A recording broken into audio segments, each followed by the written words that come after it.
สวัสดีครับเพื่อนๆสมาชิกทุกท่านครับพบกับผมทั่วไทยไปกับบิ๊กแอดเช่นเคยครับแดดร่มลมตกลมเย็นสบายๆนะครับมีความสุขมีความเจริญรุ่งเรืองด้วยกันทุกท่านนะครับนำความเป็นสิริมงคลมาพบกับทุกท่าน เรียกว่าพระคาถาศักดิ์สิทธิ์นะครับ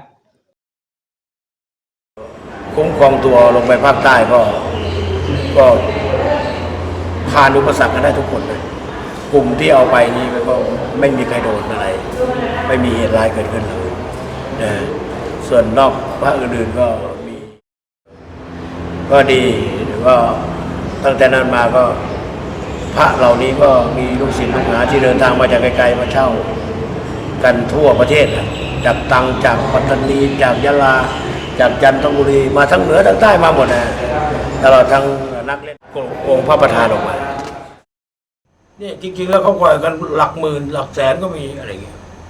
ก็เป็นที่มาของเสียงพระรู้กันทั่วไป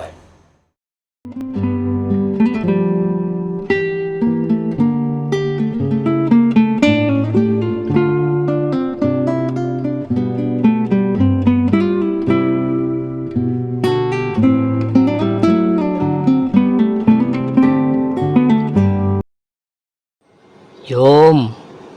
ยมสิ่งที่โยมเห็นนี้ช่วยโยมได้แน่นอนขอให้โยมตั้งจิตแน่วแน่ด้วยความศรัทธาตั้งนะโม3 จบนึกถึงน้อมกายวาจาใจบูชาองค์พระพุทธเจ้าแล้วความสำเร็จโดยปาฏิหาริย์โดยชื่นใจประทับใจโยมนั้นจะเกิดขึ้นแน่นอนโยมจำไว้นะโยมตั้งใจด้วยความศรัทธาสิ่งที่โยมเห็นนี้จะช่วยโยมได้แน่นอน